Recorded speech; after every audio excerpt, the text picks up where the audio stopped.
everyone. I'm Elena Armijo, and I'm the founder of the C-Suite Collective. This is a company I created for executive leadership coaching and wellness that supports C-suite executives, entrepreneurs, and founders. Now, more than ever, businesses are running faster and with fewer resources. Burnout, overwhelm, disconnection, and disillusionment are the new norm for teams struggling with an old paradigm. At the C-Suite Collective, we believe deeply that providing massive support for your teams through executive coaching and holistic practices will create an inclusive culture, higher levels of performance, sustainable change, and the organizational impact you desire. You can find us at the c-suitecollective.com. Welcome to the Collective Corner. As the founder of the C-Suite Collective, I realize that we have so much gold on our platform, and we want to share it with the world. So twice a month, we will be bringing you a conversation around leadership from the viewpoint of coaches. Today for the Collective Corner, we have Bebuo Ewa and Hillary Hittner. Bebuo is a professional certified coach with a master's degree in social work who partners with clients to identify more impactful leadership skills that transition into higher revenue, increased retention rates, and higher rewards. Hillary is a professional certified coach who partners with leaders and companies to support them through organizational and individual growth, with a particular focus with working parents looking to create harmony at work and home. Looking to create harmony at work and home. We hope you enjoy the episode today, and remember, something powerful resides within you. We are here to support you in seeing it and creating it. Hey ladies, welcome. I'm so glad to have you here on the podcast today. You are special souls, and I'm excited to jump right in. Thanks for being here. Thanks for having us. Thanks so much. Yeah. Well, let's jump right in. So I want to talk about what kind of a leader you both are. So I'd love to hear individually how you define yourself as a leader in the world. You go first, Bebuo. Okay. So, what kind of leader I am? So it's interesting because even when I was doing my MSW, I circled transformative leader. They gave us all these categories, like what type of leader are you? And I was like, a transformative leader. That's who I am. It's in my soul. I like to support people and motivate and move them. And I think that's the type of leader I am. And it's even when I'm not doing anything but just giving people love that they transform just through love. So that's what type of leader I am. Yeah. Love it. Nice. Well, I call myself an inclusive leader, which is what I'm constantly practicing, learning, hopefully growing into, and what I honor. But I'm also a goofy leader. I'm also a flawful leader, like have lots of flaws. I'm honest, and if I can look back to, I subscribe to the idea that everyone's a leader, and it's just about being able to find that voice of ourselves as a leader. And if I look back to, my relationship to everyone, everywhere, my entire life, even as a young child, it was always looking to see. Actually, Bebuo and I were having this conversation just not too long ago. I was always like looking for the person who was maybe not inside the group and how to bring them into the group, right? So I was always looking to see who might be the for lack of a better word that's coming to me, but like the underdog or the person who might not be getting the spotlight. So, or might not see their own greatness. Mm-hmm. Mm-hmm. And so I think that that's where the inclusive aspect of me has always been growing. And when I really started to look at becoming a coach and really working on my own leadership development, that's where I started to hone the skills to become an inclusive leader. That's super cool hearing where it came from too, for you, Hillary. And I'm wondering now, Bebuo, did yours come from, where did transformation come from for you in your life? It started for me, to be quite honest, in high school. Well, to be honest, my whole life I've been the person in my family challenging everyone. challenging everyone to think differently, challenging everyone to be different, be the better version of themselves. Even in relationships, and this is part of my relationship history, but every person that I dated was someone I was like, oh, wait, this person has so much potential. I can see all the potential. And so, therefore, let me be your girlfriend and help you get where you need to be in life. If you can hear the pattern, yes, I'm a fixer and I fixed every boyfriend from 16 to 30. I did. And then what happened at 30? We decided no more. I realized that I had a problem. I said I had a problem at 30, and I was like, oh, okay, this is a pattern. Got it. But aside from that, that's the funny side of it. But aside from that, I was also a social worker from a very young age. I did programs with the government to really support youth in domestic violence situations and help them transform their experience. So, That's been so in my good. blood. It's been in your blood. Yeah, I definitely resonate with the fixer mentality, Bebo, because for a long time I would be like the one that had all the answers and solutions until I realized that was just a way to stay safe from being vulnerable with people connected to their Oh, pain, yes. right? 1000%. 1000%. I used to say, oh, I live vicariously through everyone else. You all go out and make so many mistakes in life. Oh my gosh. Yeah. Well, and I wonder. So one of the conversations I wanted to have with the two of you today is, about inclusive leadership, DEIB in the world, and the conversations that we're committed to. And already I can see, like, as leaders in the world, how does that connect to your mission and vision now, and what you're up to for both of you?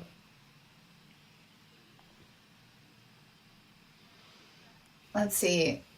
How does it connect to what I'm up to now? So I work in a lot of different containers, and I can say that all of those places all come to that same point for me. We all come from the same lineage of coaching and training and stuff. So we have these words, right, that we find as our word that is our purpose in life, right? So mine was love. My life purpose is love. And I remember when it first came to me, it was very generic, and I was like, nah, You're okay. mad. Yeah, I was real big. Wait, can you cuss? Oh Yeah, no. you can. Should I? Okay, Yes, go for it. okay, good. Permission to fix, permission to curse. But yeah, so anyway, and then as I started to get more and more connected to what that actually meant, and I saw everything that I was doing, I was like, oh yes, this is all in alignment with people connecting to love in some sort of form, right? Love within themselves, love within the world, whatever it is. But ultimately, it always came back to that. And I think if I can look at all the different places that I'm in, I can sincerely say that that is what is connected. And the inclusive leadership aspect of it is just that. I think that when we are truly connected with our own power and our own love, then we can then, in response, be more inclusive in the world, and we can lead from that space. Beautiful. Hmm. Hmm. So for me, I took all of my need to fix and shifted it into creating spaces where people felt like they belonged. So, with every single client, every single conversation that I'm in, I want everyone to have an experience of me like we're in relationship. We are in relationship from the moment you said hello. Mm-hmm. And from there, people just get to be, and then they get to be creative, they get to be inspiring, they get to do all the rest of it on their own with just the space to simply be seen and be heard and just be with their thoughts themselves. So I took the fix, put it down, and just gave the love. That's so good. So, what I love about the three of us is we are all three committed to inclusion, belonging, diversity, equity in the world. And what's fascinating to me is, I am a biracial woman, so half white, half Latin. Bebo, black woman. Hillary, white woman. And I'm using these terms very specifically, right? Because that is sort of what people see when the three of us walk into a room, right? That's the first thing that they notice. And for me, depending on which room I'm in, it'll either be the white woman or the Latin woman, right?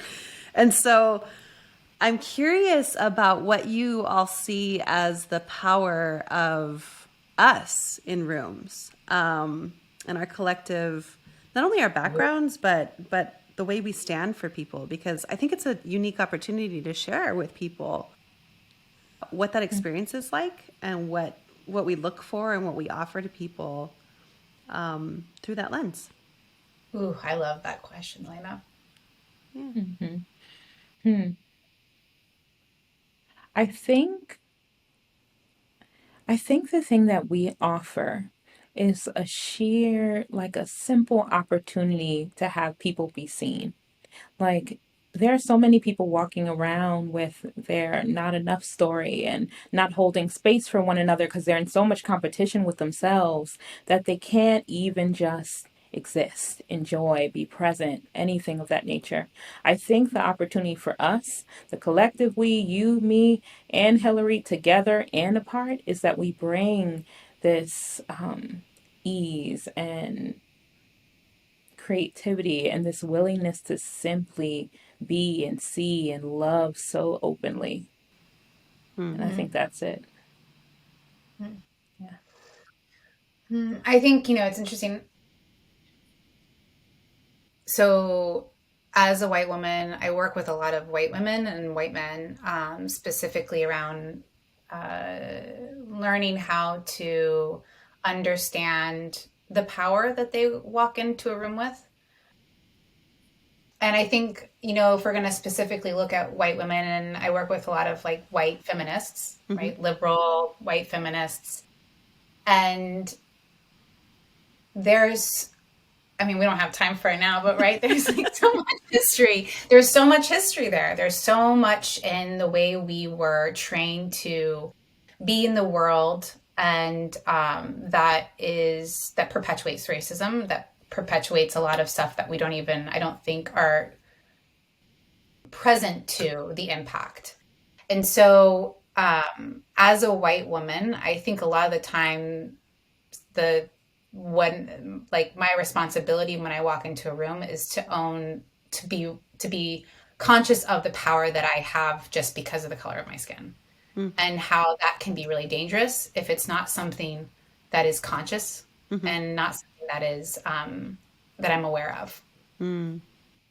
I mean, I could go way further into that, but I'll No, it's a great opening because I think it's insight that these are the questions that I think when we get hired by companies or clients to come in and work on DEIB initiatives or culture, this might be the thing they're afraid to ask. Like, well, what are the three of you going to provide to our room? Or, how will you create rooms that are brave spaces or soft spaces? That's a new term I just learned for myself. That what are soft spaces like with really hard topics about culture and change? And my next question for you both is, how do you take care of yourselves in these conversations? Like, what's the level of self-care and well-being you have to take on to be able to lead conversations around DEIB?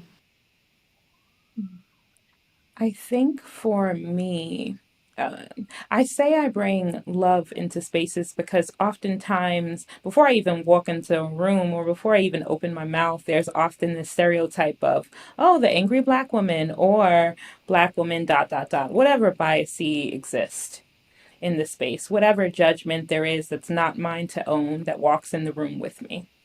So I always lead with some love, some humor, some compassion, and empathy for all. But to be honest, I think what I truly represent in rooms is one, a disruptor of all those established judgments that aren't mine to own. But the impact is that when I take on that experience, I have to go home and do a ton of processing and love up with all the people that really truly support and see me. And I have to be in all of these deep conversations and also sometimes just not converse about it. Sometimes I have to grab some ice cream and just relax myself because of I'm taking on so many people's experiences and beliefs and trauma. So, yeah. Thank you for sharing that, Bebuo. Yeah. You know, my access to understanding is through empathy. So I think the the place where the place that I find support to be able to continue is being able, well, first I have an amazing team, right? Like I have a therapist, I have a coach. Mm-hmm. My husband likes to make fun of my team and how robust it is, but I have my massage therapist, I have many ways, I dance, I have all those ways of getting out of my body and out of my mind. And I have a really strong hold on my heart about my commitment in this space, my commitment in the conversation, and why I'm here and why I want to be here. And I also really truly believe that the more I can love up with someone around these conversations and in these hard conversations, the more they have access to actually seeing something new, and and allowing themselves to expand further and share that love for themselves and inside outside the world.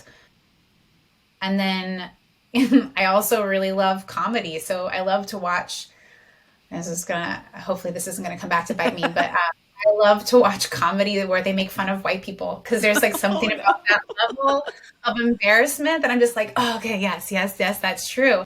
That allows that like comic relief that, yeah, we're all in this Mm. crazy, ridiculous, like, it's insane. It's insanity. And so if I get too bogged into the depth of the darkness of it, then it can take me down. So being able to find that embarrassment and the humor inside of it allows a little bit more of the lightness. Oh yeah.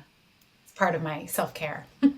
Beautiful ways of taking care of yourself. I'm going to take some of those on. And I was just thinking, for me, it's looking at ways, where's my line of what I can be with and what I can't be with in a conversation. And for me, anytime that line comes a little closer to my heart, where I find myself getting angry or righteous again in a conversation, that's where I know, number one, it's time to step back and go take care of myself, but also where my healing work still is to do, right? To be able to be, because of my commitment, right? Not because I have to, to be part of the Right. conversation, but because of my commitment to be able to be in a space where everybody can have a voice or an opinion and do their own healing work. So really lovely, lovely ways to look at self-care.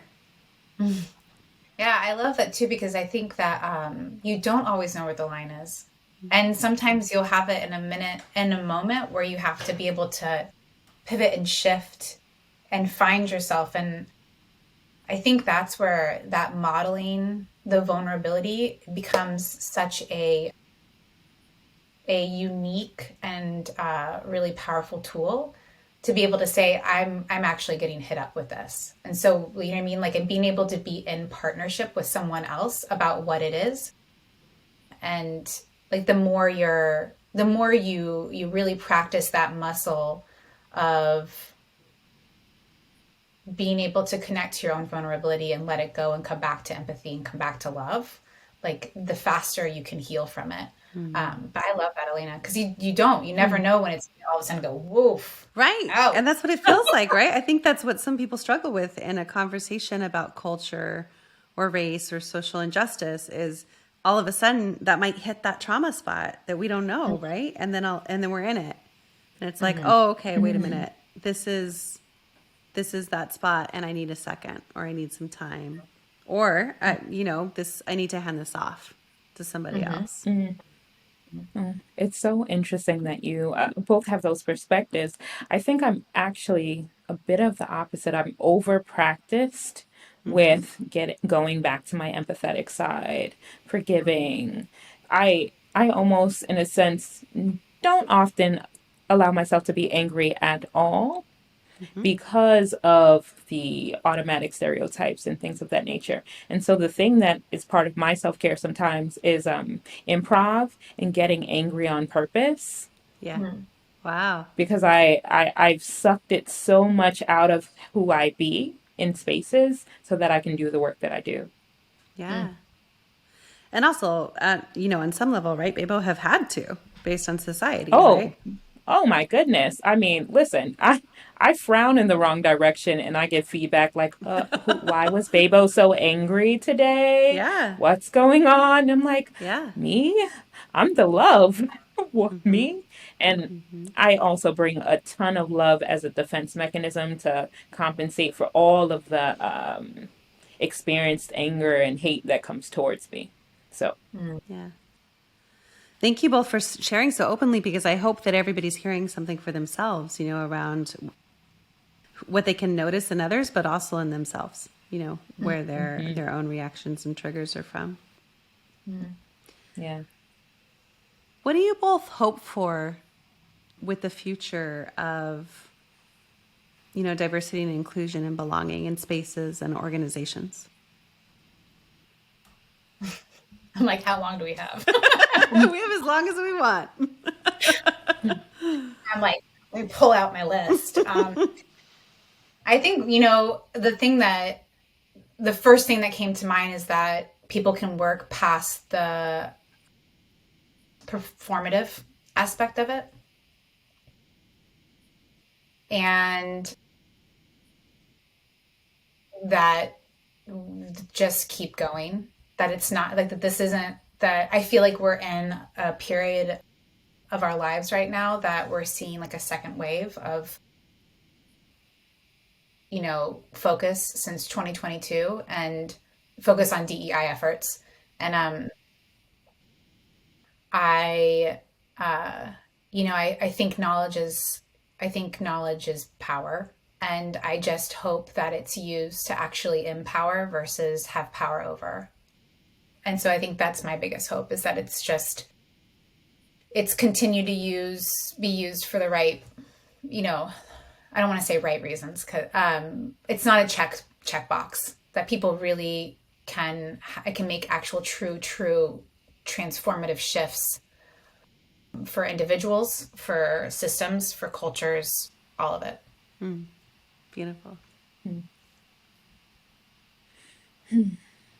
I think we have such a long road ahead. And although, yes, some things have been created, there's been so much growth, so much more conversation. My hope for the future is that, and it's what I believe in and what I practice, that there is more belonging, that there is more normalcy of inclusivity. And it's not, you know, to be quite honest with you, I hope Black women are part of the picture in the future. Like, just a level of acceptance that isn't yet seen. So I'm still waiting for it. I'm still waiting for it. Well, that's really beautiful. And I'm present to the work you both are doing to have those visions realized. Hillary, the normalization that you bring to the world all the time around the empathy piece and the compassion piece, to have this be not performative, right? Like helping women. I watch you help women all the time, especially white women, around their shame and around their view of a hard, what they perceive as a hard conversation, right, every day. And I think that's you realizing your vision. And Bebo, for you, leading the way and having organizations, number one, support you and put you first and foremost in the front and saying, go for it, lady, and taking it over. And then watching you build your own platforms to bring forward to the world has been really exciting. Yeah, and I'd actually love to take a minute for you both to share a little bit about what you are building. So, Bebo, will you tell us a little bit about your executive playground experience and what you've just launched? Oh, yes, yes. I am so, so, so proud of my new group coaching experience, the Executive Playground Experience EP. So it is a 5 month program. There's some group coaching, some leadership coaching, some DIB work, some amazing conversations, and then this luscious wellness weekend. I, you guys, I am so excited about this program. It's pouring out of my skin. Wellness weekend, hired an amazing celebrity chef. Haven't shared it with anyone yet. We're going to have an amazing dinner, amazing program, activities, like the works. I'm so excited for it. So beautiful. Sounds so good. She sent me her website for it, and I was like, Bebo, this looks so. It looks like it's gonna be an amazing program. And your essence, all the power and beauty, Oh, behind it.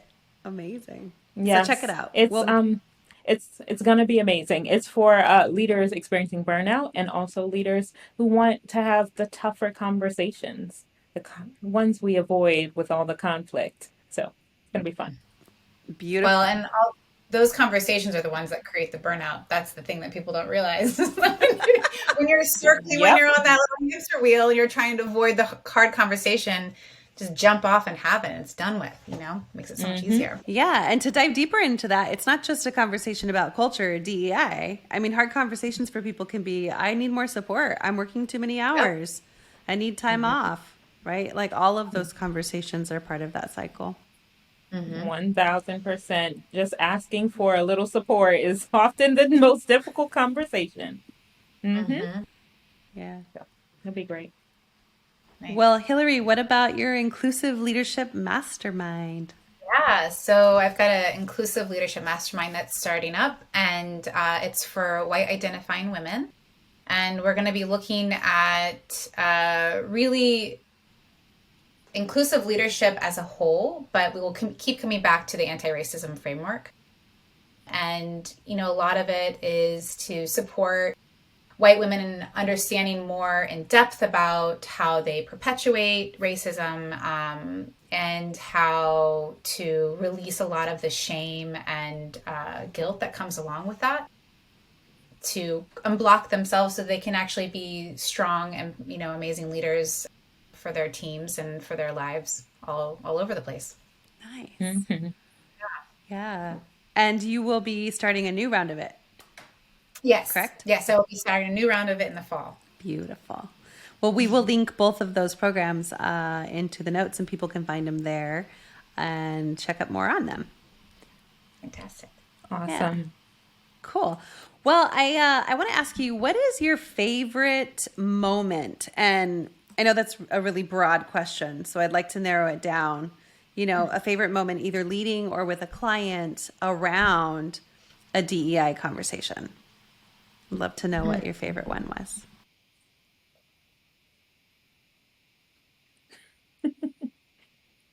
Babe was laughing already. Yeah. I She's mean, like, you I, know I mean, what? it's a tough I question, right? Because it's like favorite it's moment. it's well, you know what? It's a pretty good one because I do have a lot of fun with my clients. Although we hit some serious topics, and definitely race being one of them. Because sometimes companies hire me so that like the white male executive can work with the short little black woman. Like, hey, go be Yeah, great and break up your stuff, get yeah. real. And so we do. And then I'll be on the call, and the guy will be like, well, uh, uh, what am I supposed to do? Do you think I'm racist? I'll be like, well, yes, sometimes. And that makes a difference. And that makes a difference. It's true. Well, yes, I do. Yes. And, because my job is to reflect back. And if I'm really reflecting with you, yes, well, yes, Yes. yes. Yes. Yes, in fact. Yes, I And then that's do. all I really need to say to give them more space. Yeah. And Well, yes, and best what? time. Well, and what did that moment give you, Bebo? Well, I mean, I do this work because I genuinely love the work and I genuinely love supporting people in their process. And that moment Honestly, I love being a little cheeky, a little spicy, you know. So it was just like I after the call, I got off and I was just laughing to myself, like, "Oh, you're so bad," Or good. but that was so good. No, no, no. I only say bad because I'm like, I should not be enjoying this much. This is a real moment for my client. I should not be this excited. So good. Love it. Yeah. I I think like I had someone reflect to me how much they had like that they had always just thought of it as, well, I've worked really hard. I've gotten to the place I've gotten because I've done this and this and this. And then them being able to have that crack open that it's actually they got to run around the track about 5 extra times before, their colleagues actually did. So just looking at, there's like, I'm kind of thinking of like an accumulation of a different conversations. But I think that that's the one when that moment hits, that's the one that I always get a little bit like, oh, okay, so now you can see it. Like now you see how it actually goes. So Those are beautiful. I'm trying to think of mine.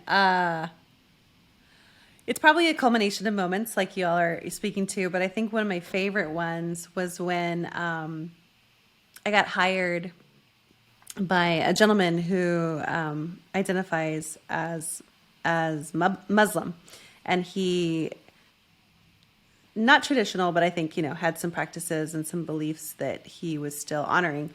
And what I noticed is he had a lot of judgments around women in his life through the sessions that we talked about, and we were working on reinventing his relationship to women everywhere. And he would come up against so many hard things in our sessions and just really get stuck around like the patterns with women and his limiting beliefs around women, and was just really fighting his own defense and really his own fear, right? Or his own vulnerability around it. And there was this moment in a session when I asked him, I said, I think I just asked one question. I said, what makes you trust me? You hired me, a biracial woman who is not Muslim, was raised Catholic, and you put your ultimate trust in me. What had that happen? And y'all, it was like watching a light bulb go off around how he could really see that, for whatever reasons, and we talked through those reasons, but that he had put me in a box versus other people. And it was really a really beautiful moment to see that awareness open up for him so that he could really fully still embrace his beliefs, but also open up a new mindset around what's possible. But it was that moment where it's literally just like, so why do you trust me?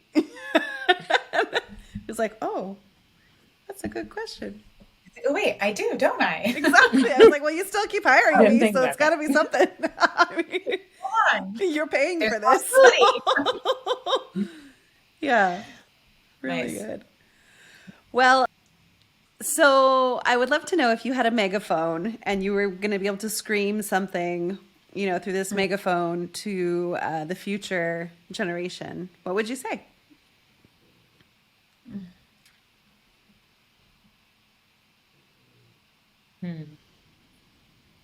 Keep critical race theory in your schools.